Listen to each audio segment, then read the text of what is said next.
Welcome to the Disrupt Education Podcast. I'm here with Alli Privitt. We got a great guest, but Alli, before we jump into the amazing guest that we have, which I don't think this guest has been places, so I'm just going to leave that there. But how are you doing, Alli? I'm well. Yes, I have secretly been wanting to get this guest on for a while, and it's actually I would consider a good friend of mine now. Work together, and just when I think of a disruptor and someone who is like really outside the box, but it's also been in the box of education. This is the conversation you want to lean into. And I don't want to give too much away, but they love to travel and have done unique things all over the world. So like as a fellow traveler and whatnot, it just the experience and depth that our guest is going to bring today, I think is going to rock some worlds. I think it's just going to open up some doors for educators in general, which I'm super excited about. We have Dr. Jeanette Starpine. Is that how you say your last name? Starpine? I got that correctly. Welcome, Jeanette. How are you? Hi, thanks for having me. I am doing amazing out here in San Diego. Yeah, doing great. Fantastic. So, I mean, we've got a lot to talk about, especially all the different places that you've been. But can you give us like the quick bio of who you are and what you're doing now, and then we'll jump into that amazing path that you have so far. Yeah, of course. So currently, I work as the Director of Education and Engagement for a small nonprofit called the Climate Science Alliance. And our goal is to safeguard human and natural communities in the face of climate change. And we do that through adaptation work. And then my specific role is about education, right? And reaching out to a variety of communities to involve them in this work. Fantastic. Go, Alli. Like we can dive so many places. So, right, that is your work now, but it is not where you started. And so I think to give our listeners like a fuller picture, kind of walk us through like a little bit more of your educational background, like we don't have many PhDs on the podcast, and like that in itself, like to me, that's a pretty hardcore, in the system person, right? Yeah. If you went all the way to the top of the educational system, so to speak, right? But like, yeah, so tell us a little bit more of like just your general educational background, and then maybe throw in some like spice with some of the other cool stuff you've done. Yeah, of course. So I think it's really interesting to phrase it like that I went to the end of the educational system. And I think that that's sort of how I approached it. Even as a child, I was like, I guess I will just do all of this. like what else, like this is what I'm supposed to do. I'm supposed to get an education. I'll just do all of it. And so when I was finishing up my undergraduate degree, which I did here in San Diego as well, the professor that I was working for, you have to do like a capstone, like project. So I was like working in the lab doing chemistry. That was my major. And she actually had grown up in Australia. And so when I was working for her, it went well. We like worked well together. And she was like, oh, do you like just dropped on me like, oh, do you want to go to Australia and do your PhD? And I was like, yes, yeah. Like, I think, yes, like, why would I say no to this? And I remember I told my mom, I'm going to go to Australia to do my PhD. And she was like, what? And I was like, yeah. So I'll see you later. And yeah. And so I went to Sydney and that's where I lived for like 5 years, earning my PhD again in chemistry. And a PhD is an arduous journey. It is really a journey in troubleshooting and persistence. I think that if you have any desire to learn those two things at the like highest level, a PhD is a place to go. But if you don't want to do those things, no matter how much you're into a certain topic, I don't think it's for you. But nearing the end of that PhD, I was really tired. And wasn't enjoying doing the like work in the lab. And what I had noticed with myself is that I really enjoyed sort of sharing about science and like educating people about it, right? And it was sort of the start of my like shift into doing more education stuff. And I remember one of the like biggest like things that led me to this is, they do like academic posters. And Oh, yeah. these posters are just some of the most boring pieces of like, I don't know, things you'll ever look at normally. And I hated them. And so they did like a contest. And so for like the last 2 years of my PhD, I entered this contest. And I remember I made these posters like interactive. One of them, you had to come up and like flip bits of the poster. You had to spin things. And I thought it was the coolest thing. And like no one else's poster was like this, right? But it wasn't, nobody even like gave any recognition to the fact that it was different. And I remember being like, this is so weird. Like, why isn't this being noticed? And then the next year I made like a whole like comic about like this knight who was fighting, because I did anti-cancer research, right? And so this like knight who was fighting them, and like, I don't know, that was the presentation I did, and it was mirrored in the poster as well. And again, I was like, I don't know, like, why are these boring ones like getting recognition, whatever. So I was like done with that. I was like, well, apparently this is not the venue for this way of approaching teaching people, which is what I was trying to do. I was trying to teach these people about the work I was doing in a way that was not just standing there and boring them with this graph, and so as soon as I finished, I started looking for like other ways to take these skills that I had developed. And I started working for a company that did like science shows and workshops. And so that was the first time I like stood up on a stage like in front of like a whole high school and was like, all right, I guess I'm going to do this, right? And that really turned the corner for me, because I was like, oh my goodness, like this is a way to bring these really important topics into the lives of these students in a way that is really interactive and makes them laugh or shocks them or elicits this kind of emotional response. And then that's where it all sort of like pivoted, and I started really engaging in this in different ways. I had to move back to the US after my visa, they take those things away from you eventually. And Australia. Right. Yeah. They're strict. Yeah, yes, they are. And like I did meet my partner there, and we're gonna get married or whatever, but it's more expensive to do it there, so we just moved back to the US. Solid. And even with the flight, because that flight seems expensive. Just saying. Yeah, I know. Yeah, it's far away. It's like 14 hours to get to Australia. No. From the West Coast. It's further from the East Coast. Right. Yeah. So you then, okay. Go ahead, Peter. No, what I want to ask, so I want to go back to the core. There's two things, and it's wonderful to hear like why you asked why a lot, and I'm gonna guess that's what makes you curious, like why. That's a great curiosity kind of key point. Why is you look at these posters? Why is everybody looking at the traditional ones going, yay, traditional, and I need something over here. But I wanted to start with like chemistry. Like, so why chemistry for you? What in your own mind, what made you curious about that? That's a great question. So I think I honestly initially wasn't going to do chemistry, and I really was interested in anthropology and kind of the like science side of anthropology is really where I started that journey. And then ended up just, for whatever reasons, having to pursue this more like very physical sciences approach.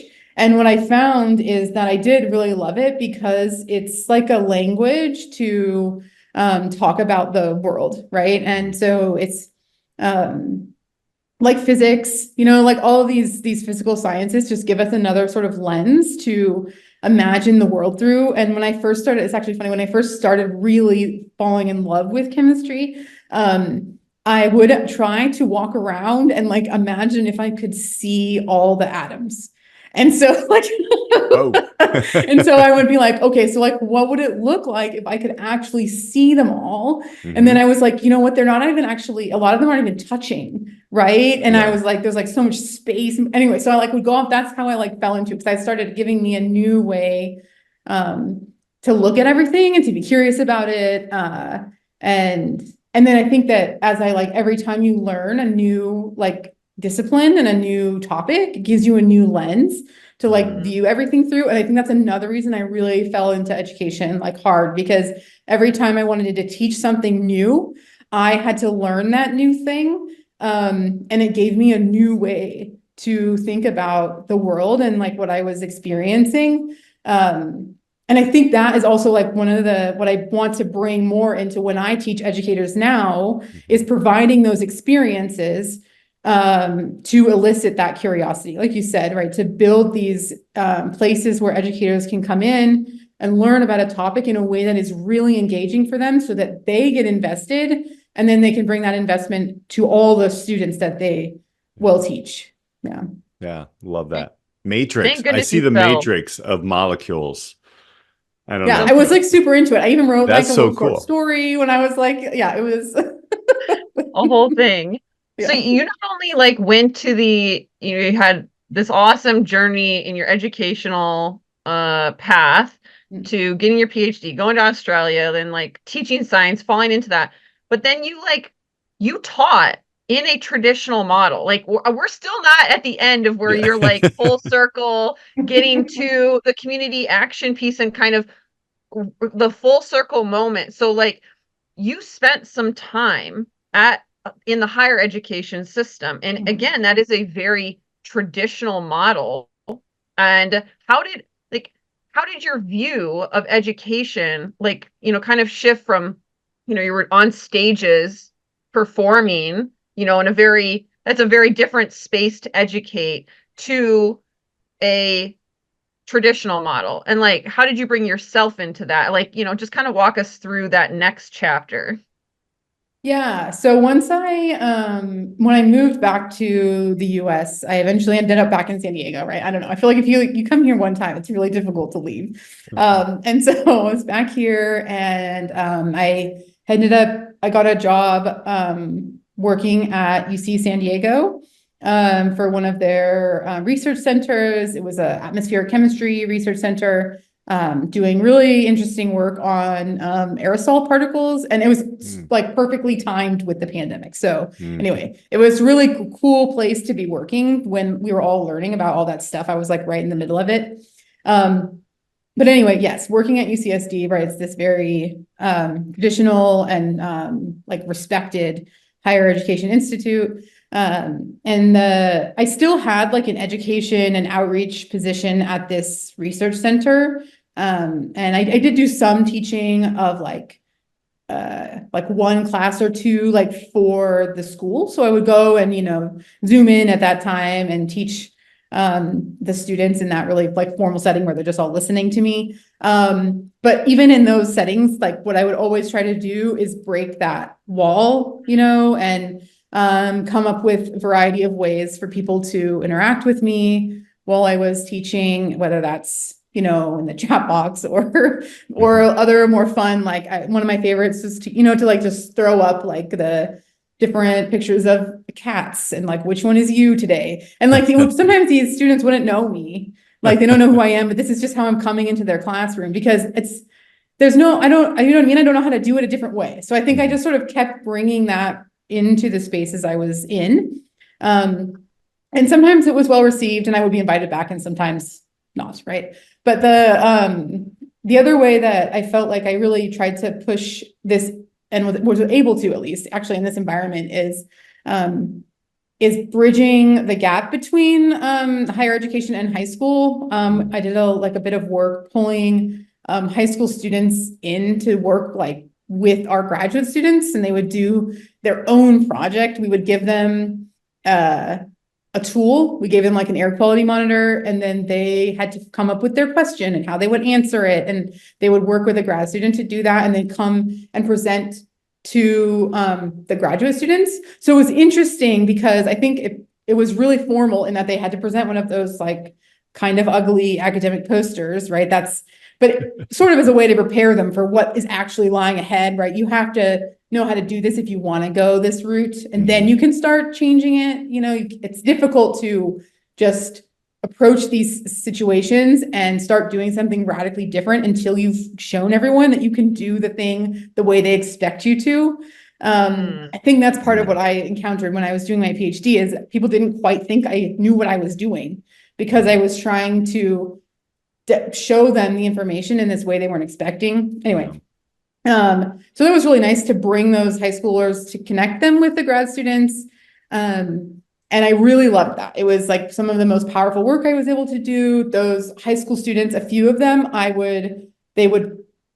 like met them as high school students. They would come back and do our like program as an undergrad. And then I followed a couple of them into grad school at UCSD, right? So seeing someone be like connected and like pulled into the system, like along that way, was really, really fun for me. And to support them through that, like try to be a touch point that's not quite as dry as the rest of academia, was really important to me. That was kind of what kept me going in that role, was being that touch point for people and trying to create those alternate experiences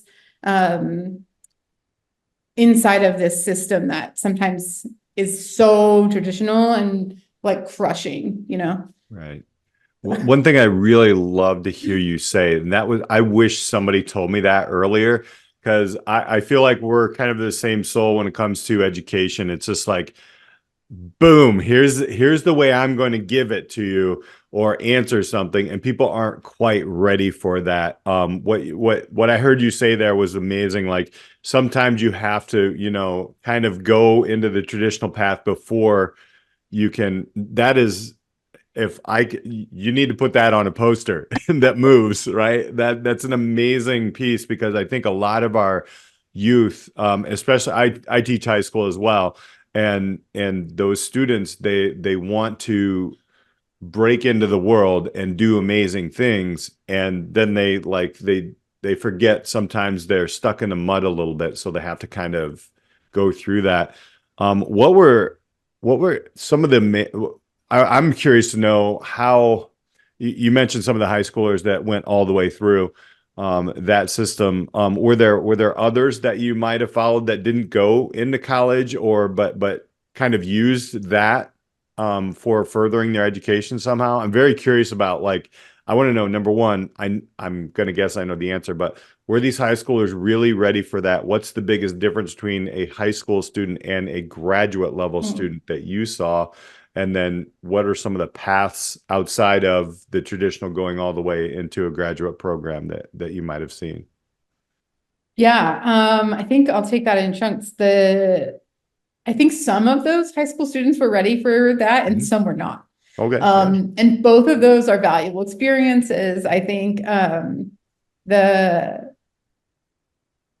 because I did see some, and some of them were like almost ready. Like they'd come up with these really, really interesting questions, and then couldn't quite figure out how to answer them, or like, or sometimes what was the hardest to watch is when that student they couldn't like get over that barrier, right? So they're like, oh, this is cool, but they're like, never mind, it's not cool. Like yes, see that all the time.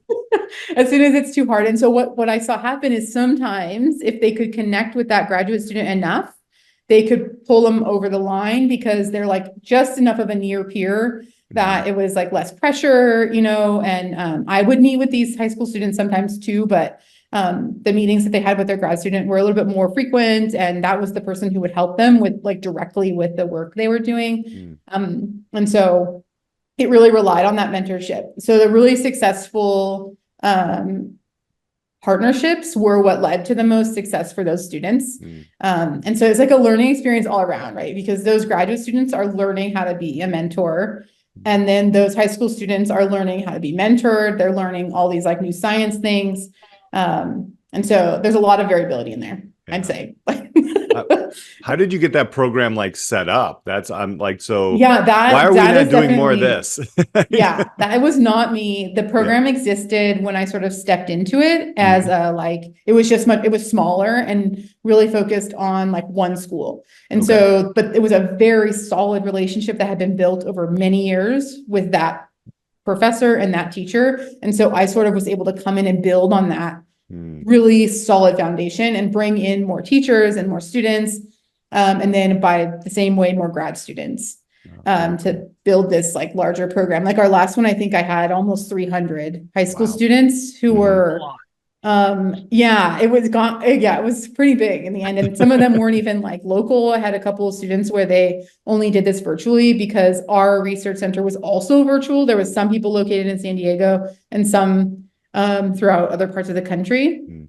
And so then I would pair those more virtual like grad students up with the virtual high school students. And they still did it. Then I would have like a Zoom poster session, right? And it was still the same thing, but just in a different modality. Yeah. Very cool. One of the things that, I mean, so spoiler alert, Jeanette and I have worked together. We worked together at Bard College, which is, that whole program is totally outside of the box of anything I've personally done in education.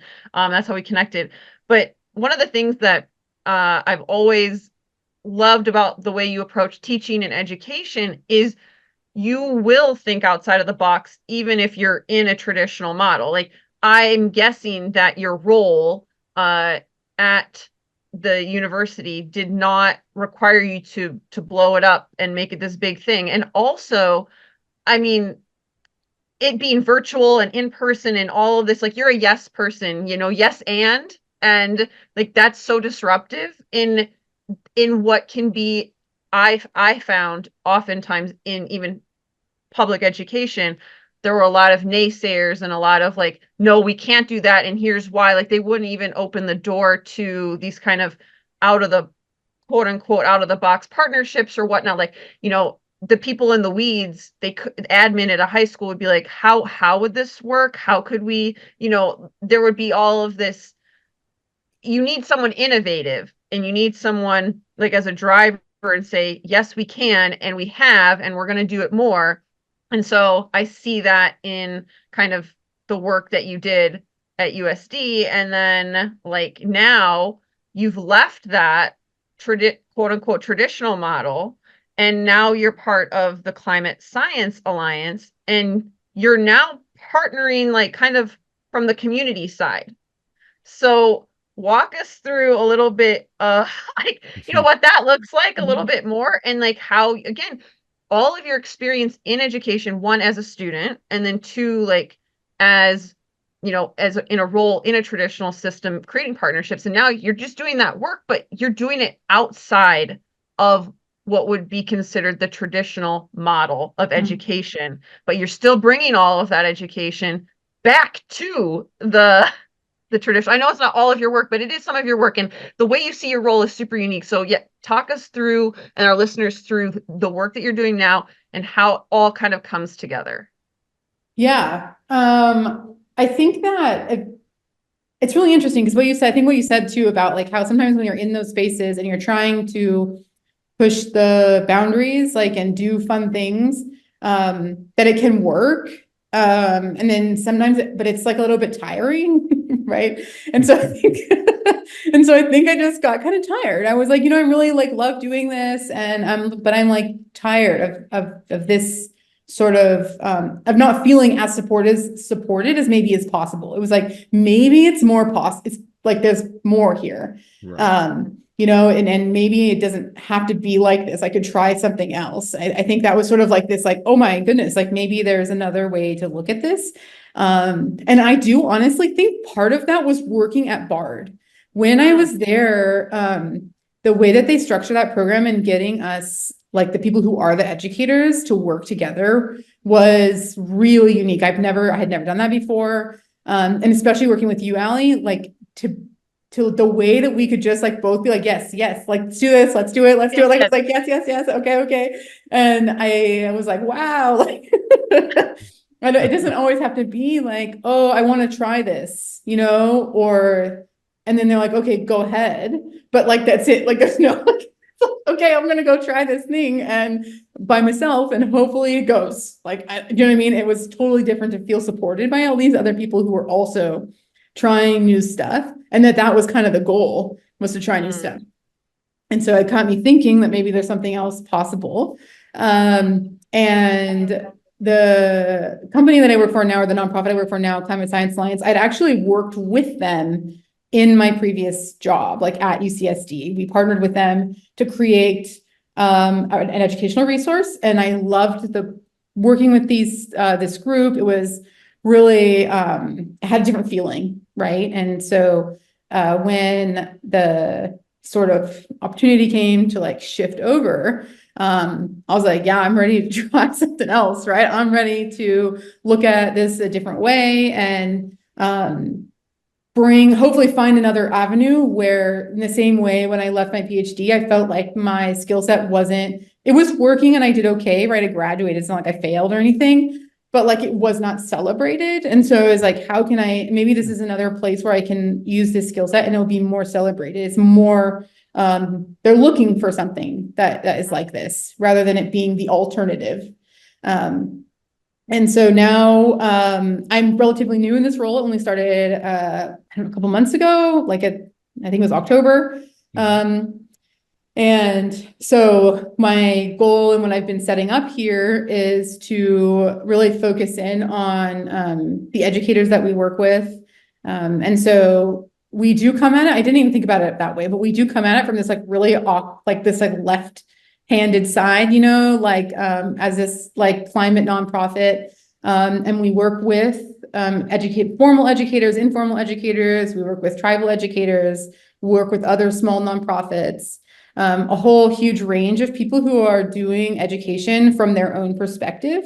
And I love it. And so my like goal and what I'm trying to build with this is to link these educators together into the climate work that we do. So giving them these experiences, hands-on experiences of doing climate adaptation work, being a part of these conversations where the scientists are, and really bridging that gap that exists between the like researchers and the scientists and then the educators.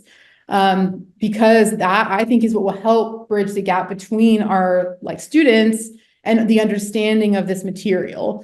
And so I think that a lot of times they have access to this material, but not understanding, right? They're two totally different things.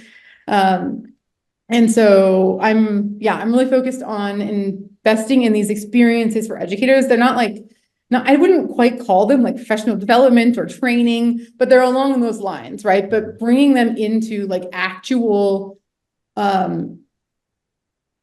events that we hold as our like climate science organization, right? We are doing the work on the ground to do sort of like restorations and other kinds of climate adaptation work. And so I want to pull the educators into these actual experiences and then link those experiences to the tools that we have for them to give to their students. So we have a whole range of like educational hands-on materials that use science, storytelling, and art, right? Of course, it's not just going to be a textbook, but there's like a whole bunch of things for them to use with their students.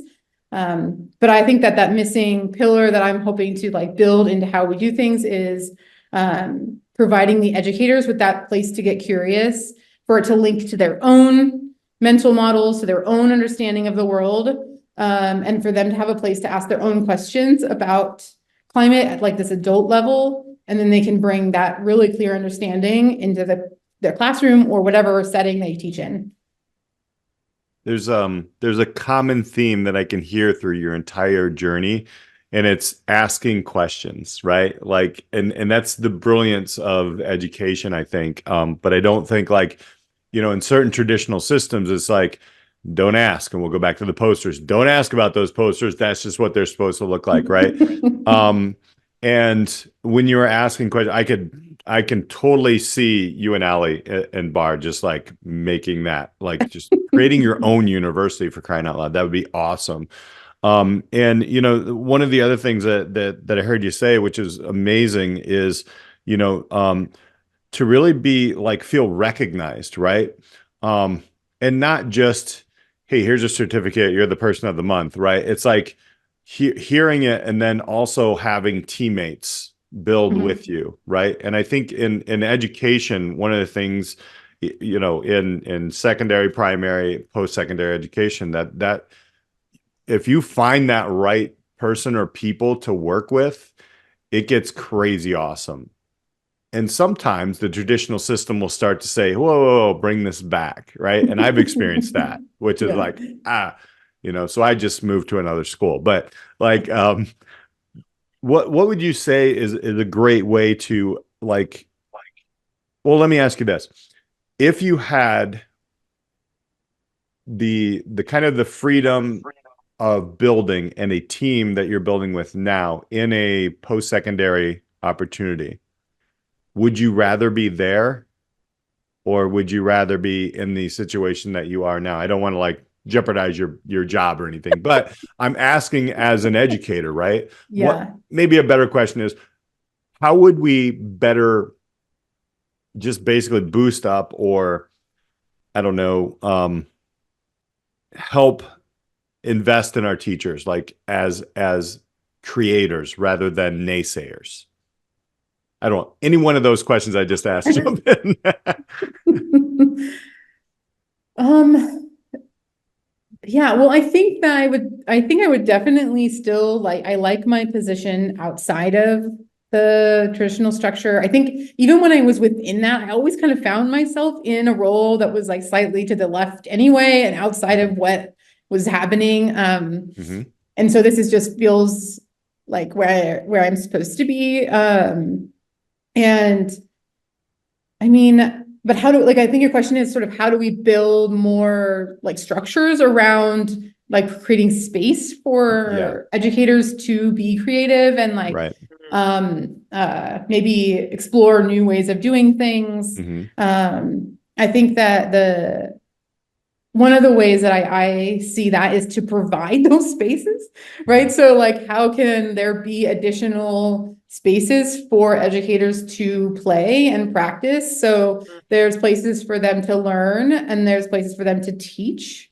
And how maybe we build a third place that's for them to play and think about like how they would use those new ways of thinking, right? They learn something new, and then instead of having to just try to play with it in the classroom where the stakes are higher and they, do you know what I mean? Like there's lots of people who might say no, or you mean like, you get like seen negatively if it doesn't work. Mm-hmm. And I think that can come down to those networks, right? Where you can have these other educators to talk with, and work with and sort of experiment at least verbally with those people if you don't have a place to actually try it out, right? And I know I was recently at a conference and talking to one of the educators who was in this space that was mostly researchers and scientists. And she did talk about this, how it can be very lonely trying to do this work, especially climate change focused work in these spaces if you don't have that network. And so I think those things are linked together, giving the space to have conversations with other educators who are of a like mind and want to try something new, and are willing to like just run with you on stuff, is really important. And then I guess the more we can create that little space for them, just a little bubble, right? To just try it out. And what it does is it sparks that curiosity, it sparks that like interest and desire in the educator to use that stuff. So if you just teach them about it and then expect people to just apply it right away, there's not a lot of room for you to internalize it, find what's valuable to you, how it would work for your situation. And so I think that's kind of what I'm hoping, having like these spaces for educators to come have like full on experiences with other educators that we could then scaffold with the like the actual educational resources to use with youth. Yeah. No, makes sense. It's so interesting that you're talking about this being at a conference and the work that you do. And I just had like a memory of, I went to this National Science Teachers Association conference. This was, I don't know, year 5, 6 of being a science educator. And it was a lot of information and there were so many great ideas and people were presenting, oh, you could do this lab, and it was around high school science. And specifically, I picked, breakout sessions and people to listen to that I wanted to learn more.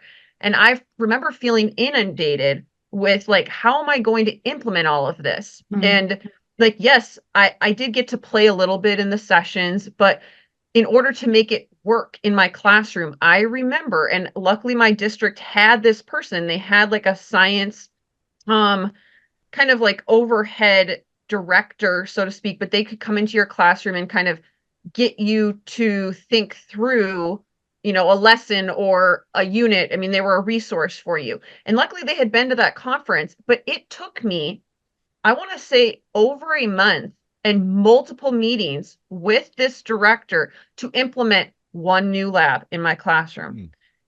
And it took a long time because, like, right, this idea that what you're talking about is like, you're tired. Like educators, there's a lot on the line. And one of the things I know that we've talked about, Jeanette, is how you want to kind of be that resource for educators. And I think there's a big opportunity for organizations, businesses, nonprofits, what say you, to partner with the educational system. It's not traditional, like it's not as common. Like, I mean, it does happen, but it's so powerful in order to kind of bring the science to life. And that lab, which ended up kind of being an arc story for, it was an acid-base unit, really helped students understand acids and bases. I felt like so much more, but it took like, right, a conference. I had to go and like learn it, and have it be taught to me.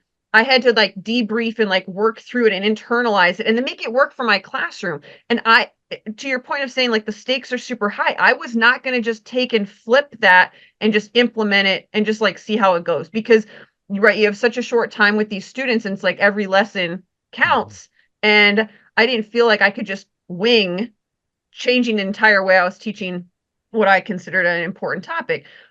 So when I think about, community partnerships and the educational model, I really see the work that you're doing as incredibly valuable. And like, more organizations and educators, this type of partnership that you're talking about, it really does make a difference, and it can transform education. So there's not really a question in there. It's just more like a like, I really do see that this is why we wanted to have you on the podcast, is because this is the kind of work. But is there anything that you see maybe from the community side now, like that you're trying to, that could help like educators, like maybe how like, or just issues that you're seeing that you need to kind of like bridge, right? Like it's both sides. You've been in the traditional side and now you're on the community side. So like, what do either community organizations need to know, or what do school districts and the higher educational system need to know in order for those partnerships to really work? Yeah, that's a really good question, Alli. I think from the perspective that I'm in now, it's more about trying to find ways for the educational like goals to also meet the goals of these community organizations, right? So how can you have to find that alignment? And so I think that's where the magic happens, is when you can find that overlap in the goals of the community partner or whoever wants to work with these like educational places, whatever it is, a school, I don't know, a museum, whatever it is, right? And then if it's got to be there. When it's not there, it's really hard to make that work. That's what I have sort of noticed, because it needs to be useful for both the educator and for the person in the community who wants to put the effort in. That needs to be reciprocal. And so it's about finding those places of alignment, I think. And yeah, that's been my experience. And when you can find them, is when you can have a really nice merge between a community partner and an educational institution. Like when I did the work at UCSD, that's what happened, is that those high schools found a way for this like project to meet a bunch of their educational needs. right? And so, and it worked. It didn't work for all the schools though, right? There was a bunch of people that I would reach out to. They're like, oh, it doesn't quite fit. I can't, the timing is wrong. And so I think what would allow this to be more like fruitful for everyone is there needs to be more opportunities. So if like more community organizations and partners can think about working with educational places is a way to open that up. And I know that like some like science companies do that where they'll have like those experiences for high school teachers, right? So I know that that's just like one model of that, but more things like that where there's this link between education and the rest of the world, like right? Right. Right. Sometimes it kind of just like it looks like there's this little island, and students feel that too, right? Yep. They know that they are like, this is just school, it's not the real world. And so the more times we can create these ties between the real world and their like the things that they're learning, it's just more impactful for I think everybody involved. But you need buy-in from the outside as well, and the inside. That has to work. It has to be reciprocal. And so sometimes it just doesn't work, and you have to just try again. I think that's also part of it, right? It's just sort of being a bit resilient in that way and trying again and again and again until you find the partnership that works. Yeah, I hear that. Also, that is kind of going back to what you said about like having the space to try to find these things and or the right people in place, maybe a director or something like that, an outreach coordinator, something like that, right? And I can just I'm seeing a whole bunch of like menus of awesomeness that you can just pull. That to me would be an amazing piece.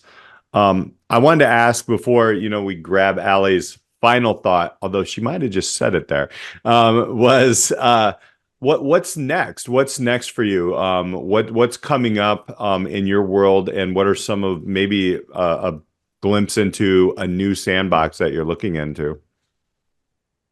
I don't know. I think what's next for me is to like dig in where I'm at and to really find the way to make the things that I'm thinking about that we've sort of talked about, like grow and become a reality that can support a lot of educators in the areas that I work. That's where I'm headed, and finding a way to do that is in alignment with my own like values and that's kind to everybody involved and creates like this reciprocal supportive environment. I think that's where I'm going. That's what I am doing. And I really am just trying to figure out how to create these spaces for educators so that they can be the they're incredible people. Educators are so amazing. And so how can I create more space for them to share that with their students by taking away some of the stuff that's hard and that is preventing them from being they're like as amazing as they could be.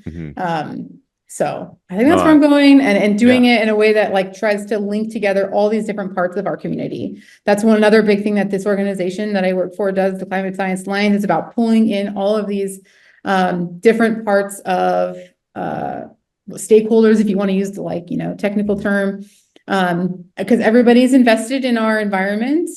And so how is also our education in pulling in all of these stakeholders and then providing all that support to our students who are learning about how they can go on to be good environmental stewards. Yeah.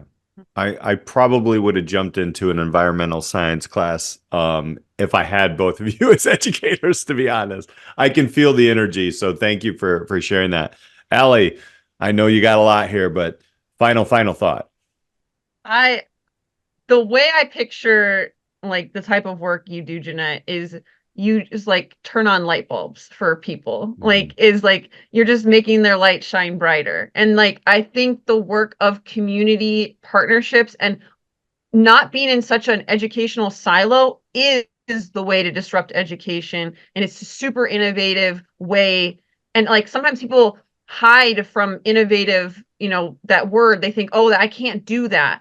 And it's like, if you find the right partnership, it will light up your classroom. It will light up your students. It will light up the school and whatever system that you're in. And so that kind of energy, you can't be replaced. Find a Jeanette near you is what I would say, but look for those types of opportunities, because I do think it's a great way for educators to kind of disrupt the system while being in the system. If you can't totally change everything, but you can find something that you're really passionate about and bring it into your classroom, not only are your students going to feel it, but like you are going to kind of have that boost as well. And so I think it's just a great way to look at a different way to look at how to disrupt and bring in something non-traditional, so to speak, to the classroom, but empower yourself and empower your students through those types of partnerships. And if people want to connect with you, Jeanette, how can they connect with you and the organization that you work for? Yeah, so the Climate Science Alliance, you can go to our website, just Google that, and you'll find us. We're also on all the social media platforms. And if you want to connect with me, I'm on LinkedIn, Jeanette Starpine. Love to say hello. Awesome. Thank you so much for taking the time out today. I'm glad it's kind of raining in California right now, so you're not really missing a nice day. But no, your experience is going to be helpful, especially to our listeners and who are educators, administrators, people who are just curious about how do we make this thing better. And what you've brought today is amazing. And keep doing what you're doing, because I really, really know that these little small pockets are going to grow. These lights that we're switching on are going to light up a lot more. You're doing amazing work, and I totally agree with Alli. Yes, maybe I'll come teach at Bard with you all and do something. I don't know. I'm thinking about it. So, but thank you again for hanging out with us today on the Disrupt Education. We appreciate it. Thank you for having me. All right. So for Alli Privitt, I'm Peter Hostrawser. We would like to thank all of you for listening. And make sure you subscribe. If you're looking for, innovative things to do in education, you're in the right place. Pass this podcast along. We appreciate it. Till next time, we'll talk to you later. Thank you so much for joining us on this week's episode of the Disrupt Education Podcast. Be sure to like and subscribe so you never miss an episode. Are you ready to disrupt the educational arena you're a part of? For more ways to get involved in the work we do here at Disrupt Education, check us out at disrupteducation.co or find us on LinkedIn at Peter Hostrawser or Alli Privitt. Our mission here is to help facilitate and amplify changes in the educational system through local initiatives and help you scale them into community movements. Our building network of disruptors in education are working to move beyond scores and grades as the only measure for student learning. If your school district, college, campus, or organization is looking for facilitators of this work, reach out on our website or social media. And if you have any thoughts or feedback on this week's episode or any episode, we'd love to hear from you. Until next time, keep pushing the boundaries, taking risks, and most importantly, disrupting education.